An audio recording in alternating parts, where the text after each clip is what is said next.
बच्चों, हमारे शरीर में संप्रेरक नामक रासायनिक पदार्थ के द्वारा भी समन्वय और नियंत्रण किया जाता है। संप्रेरक जो हैं, इनका स्राव अंतःस्रावी ग्रंथि से होता है। अंतःस्रावी ग्रंथि को हम नलिका विहीन ग्रंथि के नाम से भी जानते हैं, क्योंकि ये जो ग्रंथियां हैं, इनके पास स्राव का संग्रह करने या उसका वहन करने के लिए किसी भी प्रकार की नलिकाएं नहीं होती। जैसे ही संप्रेरक बनता है, उसके तुरंत बाद ये रक्त में मिश्रित हो जाता है। अंतःस्रावी ग्रंथियां हमारे शरीर में निर्धारित स्थान पर होती हैं। अंतःस्रावी ग्रंथि को एंडोक्राइन ग्लैंड्स कहते हैं। लेकिन इनके द्वारा जो स्रावित संप्रेरक हैं, वो शरीर के सभी भागों में रक्त के द्वारा पहुंचाए जाते हैं। अंतःस्रावी ग्रंथि तंत्रिका तंत्र के साथ नियंत्रण और समन्वय का उत्तरदायित्व पूर्ण करती है, अर्थात उनके साथ मिलकर कार्य करते हैं। शरीर की जो विभिन्न क्रियाएं हैं, उन पर नियंत्रण करने का कार्य तंत्रिका तंत्र और अंतःस्रावी ग्रंथि, ये दोनों एक दूसरे के सहयोग करते हैं। तो इन दोनों का कार्य तो एक ही है, लेकिन इनमें अंतर क्या है? तो इन दोनों तंत्रों में महत्वपूर्ण अंतर ये है कि तंत्रिका आवेग बहुत ही तीव्र गति से होता है और अल्पकालीन होता है, लेकिन संप्रेरक की जो क्रियाएं होती हैं, वो बहुत ही धीमी गति से होती हैं और दीर्घ काल के लिए होती हैं। आवश्यकता के अनुपात में जो संप्रेरक हैं, उनका स्राव होना बहुत ही महत्वपूर्ण है। जैसे कि हमारे शरीर में जब रक्त में शुगर की मात्रा बढ़ जाती है, तो स्वादुपिंड की जो कोशिकाएं हैं, उनको इस बात की अनुभूति हो जाती है, आभास हो जाता है, और इस उद्दीपन के प्रतिसाद के परिणाम स्वरूप ये कोशिकाएं हैं, वो अधिक मात्रा में इंसुलिन का स्राव करने लगती हैं। यहाँ पर देखिए, कुछ अंतःस्रावी ग्रंथियां हैं।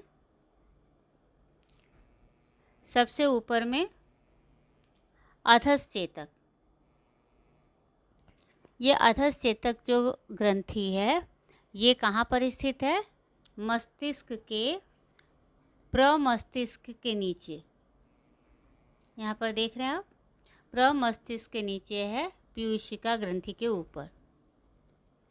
इसके जो संप्रेरक होते हैं, वो पीयूषिका के स्राव निर्माण करने वाली कोशिकाओं को नियंत्रित करने वाले स्राव तैयार करते हैं, और इसका कार्य है पीयूषिका ग्रंथि का नियंत्रण करना।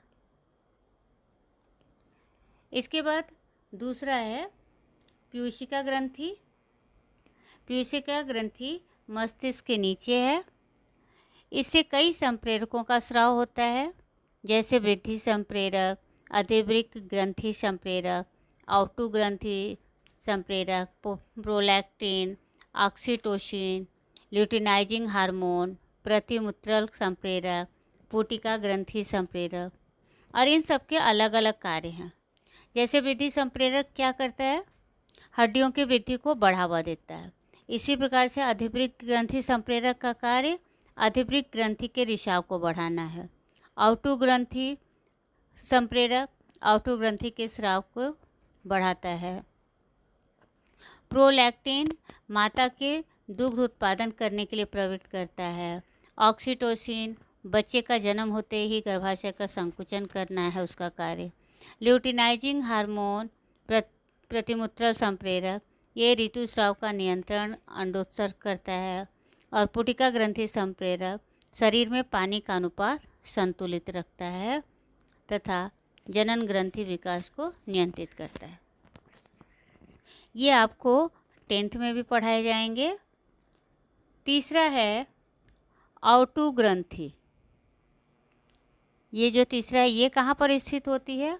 गर्दन के मध्य भाग में, श्वास नली के दोनों ओर होती है, और इससे दो संप्रेरकों का स्राव होता है, थायरॉक्सिन और कैल्सिटोनिन।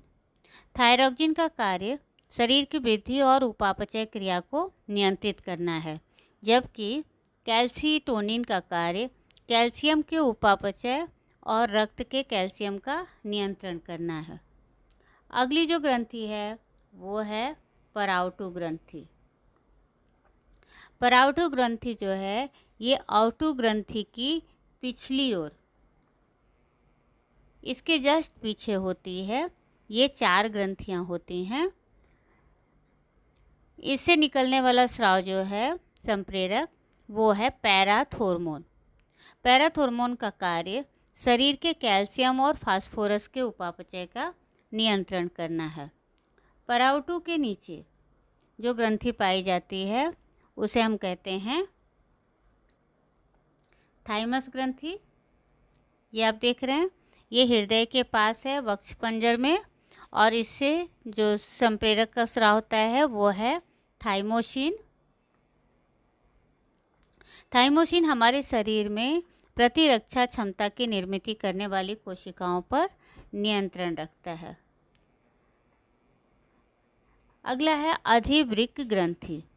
ये ग्रंथि हमारे जो दोनों वृक्क होते हैं मनुष्य के, उसके ऊपरी भाग में होते हैं, और इसके संप्रेरक हैं एड्रेनलिन, नार एड्रेनलिन और कॉर्टिकोस्टेरॉइड। एड्रेनलिन का कार्य आपातकाल परिस्थिति, मतलब कोई अचानक ऐसी परेशानी वाले है या फिर भावुक प्रसंग होते हैं तो उसमें वो हमारे व्यवहारों पर नियंत्रण रखता है। नॉर एड्रेनलिन हृदय और संवहन संस्थान परिसंचरण का उद्दीपन करता है और उपापचय क्रियाओं को उत्तेजित करता है। कॉर्टिकोस्टेरॉइड सोडियम और पोटेशियम का संतुलन करता है तथा ये भी उपापचय क्रिया को उत्तेजित करता है। इसके बाद अंडाशय जो कि स्त्रियों में होता है, ये ग्रंथि आप देख रहे हैं, ये स्त्रियों में गर्भाशय के दोनों ओर होती हैं और इसके संप्रेरक हैं एस्ट्रोजेन और प्रोजेस्टेरॉन। एस्ट्रोजेन स्त्रियों में गर्भाशय अंतस्तर की वृद्धि करता है तथा स्त्रियों के द्वितीयक लैंगिक गुणों का विकास करता है। प्रोजेस्टेरॉन का कार्य गर्भाशय के अंतस्तर को गर्भधारणा के लिए तैयार करता है, परंतु पुरुषों में जो ग्रंथि पाई जाती है वो है वृषण। ये वृषण कोश में मौजूद होती है और इसके संप्रेरक हैं टेस्टोस्टेरॉन।